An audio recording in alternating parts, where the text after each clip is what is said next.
한국직업방송과 연합뉴스TV가 함께 만드는 취업 전문 뉴스 투데이 고용플러스입니다. 헌법재판소가 공직자의 부정청탁과 금품수수 등을 금지한 이른바 김영란법의 적용 대상에 언론인과 사립학교 관계자 등을 포함시킨 것은 헌법에 어긋나지 않는다고 결정했습니다. 헌법재판소는 대한변호사협회와 한국기자협회 등이 제기한 헌법소원심판 사건에서 재판관 7대2 의견으로 합헌 결정했습니다. 재판부는 언론인과 사립학교 관계자를 법 적용 대상으로 포함한 것은 언론인과 사립학교 교원의 언론과 사학의 자유를 침해하지 않는다고 판단했습니다. 이른바 김영란법에 직접 적용을 받는 대상자는 4만여 개 기관 240만 명에 이릅니다. 배우자까지 합하면 무려 400만 명 정도로 추산되는데요. 어떤 경우에 처벌 대상이 되는지 김혜영 기자가 정리했습니다. 이른바 김영란법이 정한 음식물과 선물, 경조사비의 가액 범위는 각각 3만 원과 5만 원, 10만 원입니다. 하지만 이 가액 한도를 맞춘다 하더라도 경우에 따라 과태료를 내거나 형사처벌을 받을 수 있어 주의해야 합니다. 학부모가 자녀의 수학시험 점수를 올려달라며 4만 원짜리 선물을 수학교사에게 건넸다면 부정청탁에 해당됩니다. 이 경우 학부모는 1,000만 원 이하의 과태료를 물고 해당 교사는 2년 이하의 징역이나 2천만 원 이하의 벌금을 내야 합니다. 만약 공직자가 인허가나 면허 특허를 신청한 민원인 혹은 조사 대상자로부터 5만 원 이하의 선물을 받더라도 상황은 마찬가지입니다. 부정청탁을 한 민원인은 1,000만 원 이하의 과태료를 내고 공직자는 2년 이하의 징역이나 2천만 원 이하의 벌금을 물어야 합니다. 자신의 가족을 위해 국립대병원 원무과 직원이나 의사, 간호사에게 부탁을 하는 것도 부정청탁 행위입니다. 수술이나 입원 치료를 빨리 받게 해달라고 부탁한 환자의 보호자는 1,000만 원 이하의 과태료를 물게 됩니다. 만약 공직자나 언론인, 사립학교 교원 등이 저녁 식사에 이어 곧바로 술 대접을 받았다면 이는 한 차례의 접대 비용 기준을 적용받습니다. 즉, 60만 원어치의 저녁 식사에 이어 50만 원어치의 술 대접을 받았다면 모두 110만 원의 접대를 받은 셈이 됩니다.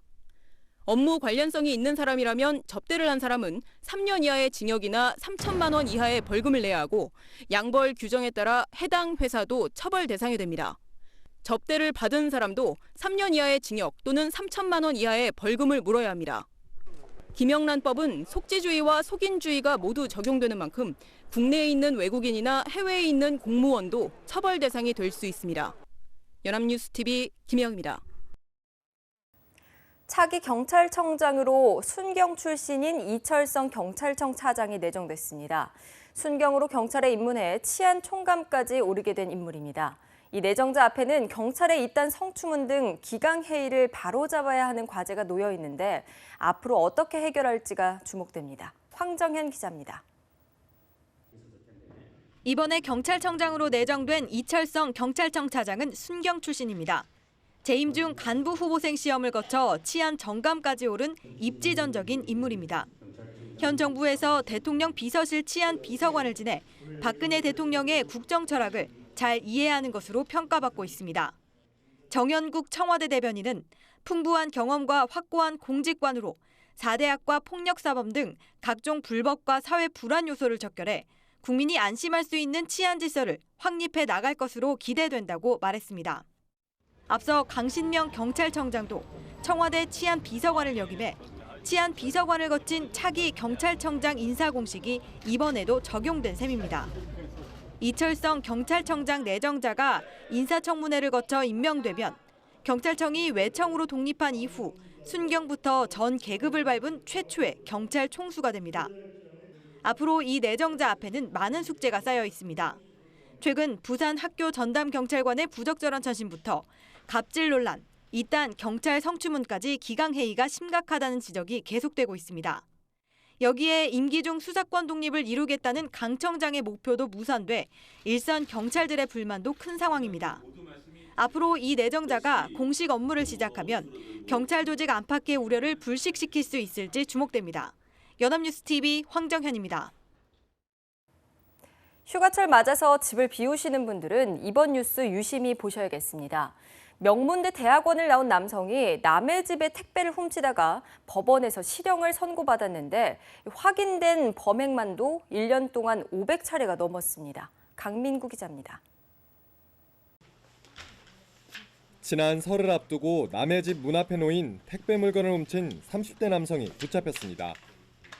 명절 때 아무래도 그런 택배 물건들이 많다 보니까 비교적 어렵지 않아서 그렇겠습니다. 서울에서 명문대 대학원을 졸업한 김모 씨는 빚에 쫓겨 범행을 시작했다고 진술했습니다. 택배가 왔을 때 집에 사람이 없으면 문 앞에 놓아두게 한다는 점에 착안한 김 씨의 범행은 1년간 무려 500여 차례나 계속됐습니다. 슬쩍한 물품을 되팔아 번 돈으로 오토바이를 산 뒤엔 전자제품 같은 큰 물건도 훔쳐 나르는 등 수법도 대담해졌습니다. 법정에 서게 된 김 씨는 뒤늦게 훔친 물건을 돌려주고 반성문을 써내며 용서를 구했지만 처벌을 피할 수는 없었습니다. 재판부는 1년 동안 매일같이 보안이 취약한 빌라 등을 돌아다닌 점에 비춰볼 때 얼마나 범행에 전념했는지 알 수 있다며 김 씨를 꾸짖었습니다. 그러면서 1,000만 원에 불과한 빚으로 범행에 나섰다는 해명은 받아들일 수 없다며 실형을 선고했습니다. 결국 손쉽게 돈을 벌려고 했던 그릇된 꿈은 범법자라는 꼬리표로만 남게 됐습니다. 연합뉴스 TV 강민구입니다. 지방자치단체의 공무원 3명 중 1명은 여성이며 6급 이상 여성 공무원이 20년 만에 10배 늘어난 것으로 나타났습니다. 지방 여성 공무원 인사통계에 따르면 지난해 말 기준 지방 공무원 29만 6천여 명 가운데 여성은 9만 9천여 명으로 33.7%를 차지했습니다.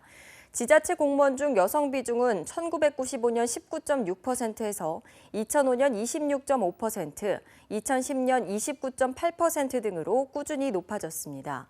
지난해 여성 공무원 수는 20년 전인 1995년 5만 4,472명의 2배 수준입니다. 여성 공무원의 증가는 여성 채용 목표제와 시간 선택제 채용 등에 따라 신규와 경력직 여성 공무원 채용 비율이 높아지고 있기 때문으로 분석됐습니다. 삼성전자가 지난 분기에 8조 1,400억 원대 영업이익을 거뒀습니다.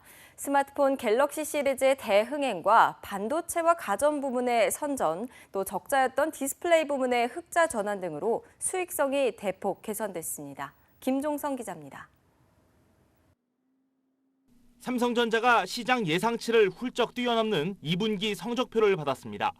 삼성전자의 2분기 영업이익은 8조 1,400억 원. 지난해 2분기보다 18% 늘었습니다. 매출은 5% 늘어 50조 9,400억 원을 기록했습니다. 특히 IT 모바일 부문은 갤럭시 S7 등 프리미엄 모델과 중저가 모델이 골고루 팔리면서 전체 영업이익의 절반 이상을 책임졌습니다. 2014년 2분기 이후 2년 만에 영업이익 4조 원대를 돌파했습니다. 디램값 하락이라는 악재 속에서도 반도체 부문은 전분기보다 100억 원 늘어난 2조 6,400억 원의 영업이익을 올렸습니다. 소비자 가전 분야는 프리미엄 제품 판매가 늘며 지난 분기보다 영업이익이 2배 늘었고 전분기 2천억 원대 영업 손실을 기록했던 디스플레이 부문도 1,400억 원 흑자를 냈습니다. 업계에서는 삼성전자가 3분기에도 작년 같은 기간보다 4% 이상 늘어난 7조 8천억 원대 영업이익이 가능할 것으로 예상이 나옵니다. 삼성전자는 올해 2분기 휴대전화 9천만 대를 판매했으며 3분기에도 비슷한 판매고를 올릴 것으로 기대했습니다. 변수는 영원한 맞수 애플입니다. 삼성전자는 하반기에 신제품 갤럭시 노트 7을 내놓을 예정이고 애플 역시 새 아이폰 출시 준비를 하고 있습니다. 양측의 치열한 마케팅 전쟁으로 향후 삼성전자의 수익성이 다소 약화할 가능성도 제기됩니다. 연합뉴스 TV 김종성입니다. 일부 배달앱 사업자들이 소비자들이 작성한 불만 후기를 비공개 처리하고 직원을 동원해 칭찬 후기를 조작한 것으로 드러났습니다. 공정거래위원회는 이 같은 내용의 위법 행위를 적발해 6개 배달앱 사업자에 시정 공표 명령과 함께 총 1,750만 원의 과태료를 부과했다고 밝혔습니다. 배달의 민족과 배달통, 배달365, 메뉴박스 등 4개사는 소비자들이 작성한 불만 후기를 다른 사업자들이 볼 수 없도록 비공개 처리했고, 배달이오는 직원들을 동원해 서비스가 좋다는 후기를 조작하다가 적발됐습니다. 요기요는 계약 수수료를 낸 음식점을 실제 인기와 무관하게 상단에 노출해서 마치 품질과 서비스가 우수한 곳인 것처럼 광고했습니다. 올해 들어 음주운전과 난폭운전에 대한 단속과 처벌이 강화되는 분위기입니다. 호주에서는 음주운전을 하다 적발되면 언론에 실명을 공개하는 등 우리보다 처벌 수위가 한층 높은데요. 교통 선진국에선 어떤 처벌이 이뤄지고 있는지 정선미 기자가 소개해드립니다. 미국 워싱턴주에서는 음주운전을 하다 사망사고를 내면 1급 살인범으로 취급합니다. 법정에선 최고 종신형까지 선고합니다.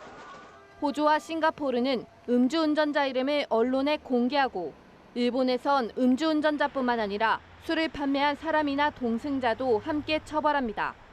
일본과 같이 음주운전 기준 0.03% 강화와 술 판매자까지 처벌을 적극 검토해야 합니다. 외국은 난폭운전에 대한 처벌 수위도 높습니다. 미국에선 14개 주의 법률에 공격적 운전을 여러 교통위반 행위들의 조합으로 정의해 처벌하고 있습니다.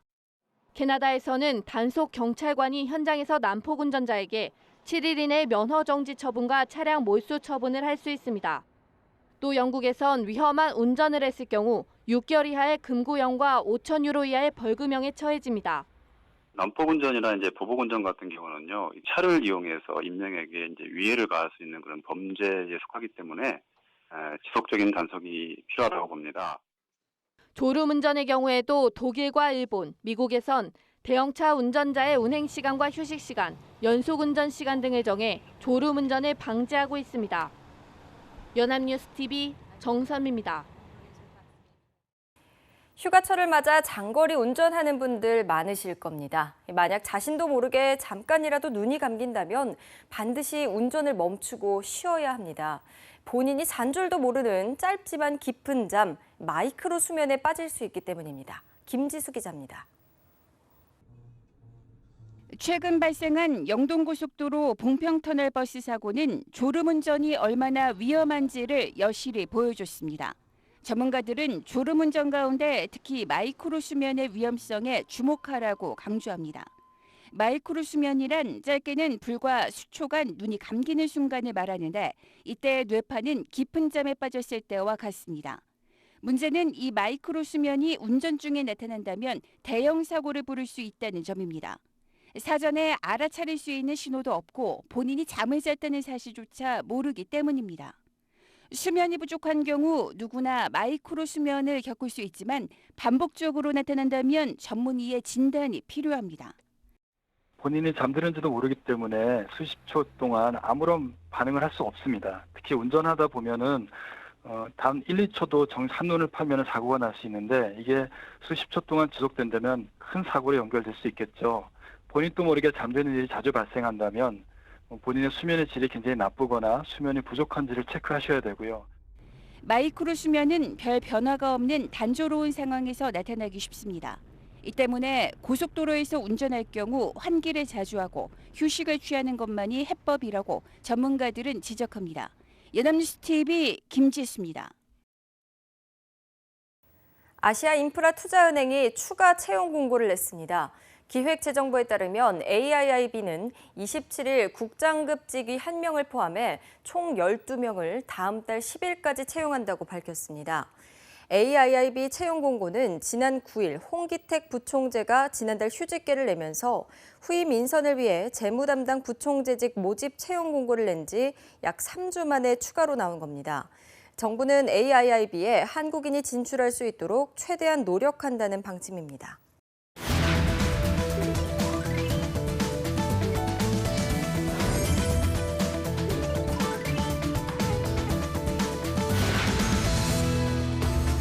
매주 금요일 알짜배기 직업 정보를 알려드리는 히든잡 시간입니다. 오늘도 강설이 아나운서와 함께합니다. 안녕하세요. 네, 안녕하세요. 금요일마다 찾아오는 시간이죠. 히든잡 시간입니다.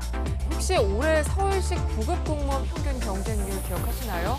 무려 84대 1이었습니다. 이 어마어마한 경쟁률로 수많은 공시생들의 기운을 쏙 빼놓기도 했었죠. 그렇다면 그 틈새를 공략해보는 건 어떨까요?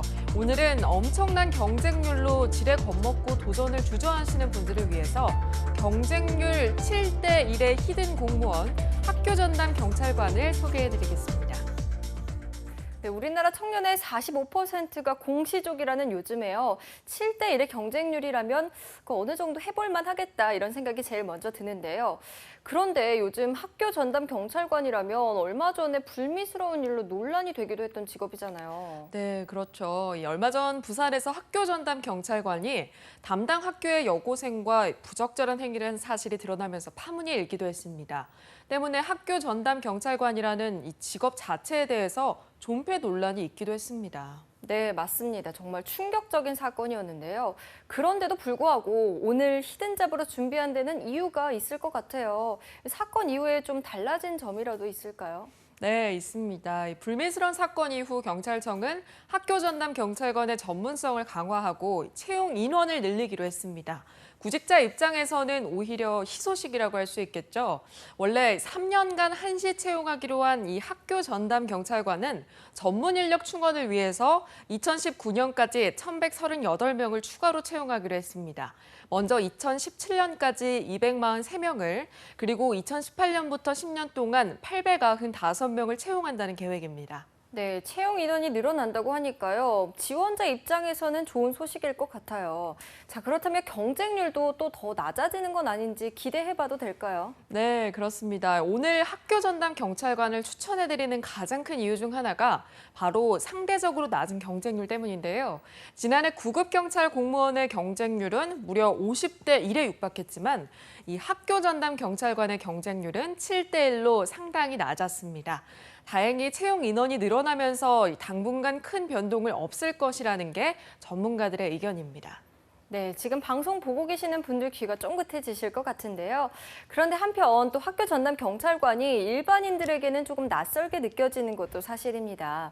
일반 9급 경찰관이랑 또 학교 전담 경찰관 어떻게 다른 건가요? 네, 이 학교 전담 경찰관은요, 학교 폭력을 예방하기 위해서 도입된 특수 목적 경찰관입니다. 일반 경찰관과 달리 경찰서가 아닌 학교로 출퇴근한다는 게 가장 큰 특징이고요. 순경으로 임용 후 1인당 약 10개의 학교를 담당하면서 전담 관리하게 됩니다. 네, 그렇다면 이 학교 전담 경찰관이 학교에서 어떤 일을 하게 되는 건가요? 네, 이 학교 전담 경찰관의 업무는요, 크게 학교 폭력 관련 범죄 예방, 선도, 상담으로 나뉘는데요. 먼저 담당 학교의 학생이나 학부모, 교사 등을 대상으로 범죄 예방 교육을 실시하고요. 신고가 접수된 학교 폭력 사건에 가해 학생은 선도하고 피해 학생은 보호하는 업무를 주로 하고 있습니다. 이 외에도 이 학교 폭력 대책 자치위원회 참석, 폭력 서클 단속, 교권 침해 사안 해결 등 학교와 청소년 관련 업무를 수행하고 있습니다. 실제로 교육부 조사 결과 학교 전담 경찰관이 생긴 이후로 학교 폭력률이 2012년 12.3%에서 2013년 2.2%까지 낮아졌다고 합니다. 네, 학교 전담 경찰관의 역할이 정말 중요하다고 볼 수 있겠는데요. 자, 그럼 본격적으로 학교 전담 경찰관이 되는 법을 알아보겠습니다. 일단 자격 요건은 어떻게 되죠? 네, 일단 20세 이상, 40세 이하의 남녀 군필자라면 무구나 가능합니다. 신체 조건도 일반 경찰 공무원과 동일한데요. 대신 청소년 상담이 주 업무이기 때문에 꼭 갖춰야 할 학력 조건이 있습니다. 바로 아동학, 청소년학 또는 상담학이나 심리학을 전공해야 한다는 겁니다. 꼭 전공자가 아니어도 복수 전공한 경우도 학력이 인정되고요. 그렇지만 부전공자는 학력 인정이 불가능하다고 합니다. 네, 아무래도 청소년들을 선도하고 보호하는 일이다 보니까 심리학이나 상담 전문가를 뽑는 것 같은데요. 자, 비전공자라면 다시 대학에 갈 수도 없고 이대로 포기를 해야 되는 걸까요? 네, 물론 아닙니다. 이 학점 은행제를 활용해서 해당 전공의 학사 학위를 취득할 수 있는데요. 특히 전 과정을 온라인으로 진행할 수 있다고 하니까 시험 준비를 하면서 학사를 취득할 수도 있습니다. 취득 기간은 4년제 졸업자의 경우 7개월에서 10개월 과정, 2년제 졸업자는 1년에서 1년 6개월 정도 소요가 됩니다. 여기서 한 가지 중요한 팁을 드리자면요. 심리학과를 전공하시면 유리하다는 겁니다. 심리학 전공자는 학교 내 폭력 및 학생들과의 소통 문제에서 조금 더 전문적이고 근본적인 원인을 해결할 수 있다고 생각하기 때문에 아무래도 서류 전형에서 유리하게 작용할 수 있다고 합니다. 네, 좋은 정보입니다. 역시 투데이 고용 플러스의 공식 취업 도우미 다운데요. 아주 든든합니다. 자, 그럼 자세한 응시 전형도 알려주시죠. 네, 학교 전담 경찰관이 되기 위해선 필기 시험과 체력 검사, 적성 검사, 서류 전형, 면접 시험 이렇게 총 5개의 전형을 거쳐야 합니다. 1차 필기 시험은 경찰학개론, 형법, 형사소송법, 영어, 한국사 이렇게 총 5과목을 응시하게 되고요. 총점의 60% 이상 득점자 중에서 고득점자 순으로 채용 인원의 160%가 통과할 수 있게 됩니다. 아직 시험 초기 시행 단계이기 때문에 경쟁률은 물론이고요. 커트라인이 타 시험에 비해서 낮긴 하지만 커트라인이 점점 오르고 있다는 점도 눈여겨보셔야 할 것 같습니다. 2014년 커트라인이 66점이었던 반면에 그 다음해인 2015년에는 74점대였다고 하더라고요. 네, 그렇군요. 자, 필기 시험을 합격하면 다음 전형은 어떤 건가요? 네, 1차 합격자에 한해서 치러지는 체력 검사입니다. 100m 달리기, 1000m 달리기, 팔굽혀펴기, 윗몸 일으키기, 좌우 악력 이 5개 종목에서 총점 40% 이상을 득점하시면 됩니다. 한 종목이라도 1점을 받으면 불합격이니까요. 필기 시험을 준비하면서 틈틈이 체력 시험도 대비하시는 게 좋을 것 같습니다. 네, 자 그럼 최종 합격자는 어떻게 결정되는 건가요? 네, 이 대망의 최종 합격자는요. 필기 50%, 체력 25%, 면접 25%의 고득점자 순으로 합격 여부가 결정됩니다. 필기 시험 비중이 높은 만큼 필기 시험 준비를 아주 철저히 하셔야겠죠. 또 하나 잊지 말아셔야 할 점은요. 올해부터 적성이나 면접 등의 비중이 높아질 거라는 겁니다. 많은 전문가들이 얼마 전 있었던 불미스러운 사건으로 인해서 인성과 직무 적합성을 따지기 위한 이 면접의 중요도가 높아질 것으로 예측하고 있습니다. 네, 알겠습니다. 이번 9월 3일에 필기 시험을 치르는 학교 전담 경찰관의 채용 인원은요. 남녀 제한 없이 총 52명이라고 합니다. 매년 채용 인원과 시기는 조금씩 차이가 있을 전망이고요. 또 올해도 이번 채용이 끝이 아니라 또 한 번의 특별 채용이 있을 수도 있다고 하니까요. 관심 있는 분들은 수시로 체크해서 주요 정보 절대 놓치지 마시고 또 지금부터 꼼꼼하게 계획 세워보시면 좋겠습니다.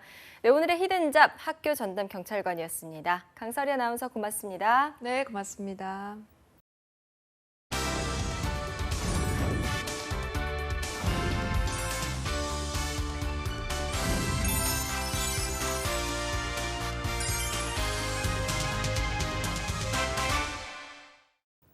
네, 투데이 고용 플러스 오늘 준비한 소식은 여기까지입니다. 오늘도 함께해 주신 여러분 고맙습니다.